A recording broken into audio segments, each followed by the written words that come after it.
स्वतःच होते. त्या सर्व लक्षवेधीचं उत्तर आम्हाला मिळत होतं. आमचा आग्रह नाही की त्यापेक्षा अधिक लक्षवेधी घ्यावेत. आम्ही तुमचा अधिकार आहे तो BSc मध्ये ठरला असेल तरी आपण वाढवतो आपला अधिकार. आम्ही त्यावर आक्षेप घेणार नाही. पण किमान आम्ही ज्या लक्षवेधी देतो त्या स्वीकृत करून त्याचं उत्तर तरी मागून द्या. ज्या लक्षवेधी निकषात बसतात त्या लक्षवेधी स्वीकृत होणार, ज्या स्वीकृत होणार त्याची उत्तरं मिळणार. चला चला पुढे. ठीक आहे विचार करू.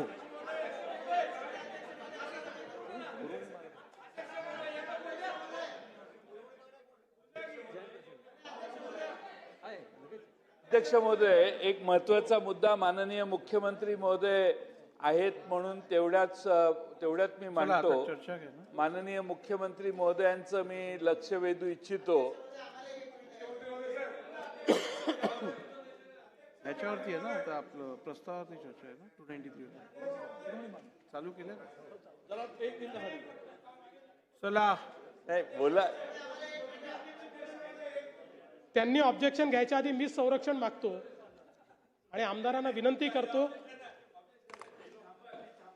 नाही मी सदस्यांना विनंती करतो की सभागृहामध्ये समजा एखादा पत्र द्यायचं तर पत्र दिलं पाहिजे, पण सगळे इथे थांबतील तर ते सभागृहाच्या डिकोरममध्ये बसत नाही. त्यामुळे जरा सदस्यांनी देखील थोडं. कॅप्टन तमिल चलवेन, तुम्हाला डिकोरम मधलं काय समजलं नाही? अध्यक्ष महोदय, माननीय सुनील प्रभूजी, हे मुख्यमंत्री काय डेकोरम? मुख्यमंत्री महोदय, गृहमंत्री पण आहेत. अध्यक्ष महोदय, काँग्रेस पक्षाचे सदस्य साजिद पठाण दोन मिनिटं सुनील. साजिद पठाण विधानसभेचे सदस्य आहेत. त्यांना बैष्णोई नावाच्या गुंडाकडून फोन आला. 10 कोटी रुपयाची खंडणी मागण्यात आली. अध्यक्ष महोदय, काल ते इथं मागणी करत होते, त्यांना आपण संधी देऊ शकलो नाही. माझी आपल्याला विनंती आहे मुख्यमंत्री महोदयांना की या प्रकरणात लक्ष घातलं पाहिजे. अत्यंत गंभीर प्रकरण आहे. त्याला डायरेक्ट थ्रेट आलेली असेल विधानसभा सदस्यांना आणि ते स्वतः सांगत असेल तर त्यांना आवश्यक ती सिक्युरिटी देणं आणि याचा छडा लावणं, याचा शोध घेणं हे काम लवकरात लवकर गृह खात्याने करावं ही विनंती. अध्यक्ष महोदय, ज्या दिवशी सन्माननीय सदस्यांना थ्रेट आली मी त्या दिवशीच त्यांच्याशी फोनवर बोललो. लगेच त्यांना आपण सिक्युरिटी देखील दिली. मी स्वतः SP देखील बोललो.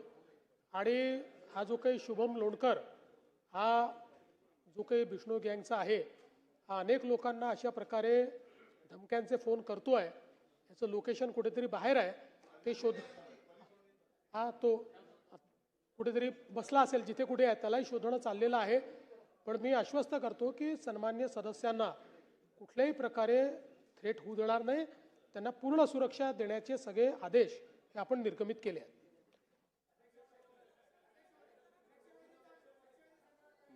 बोला.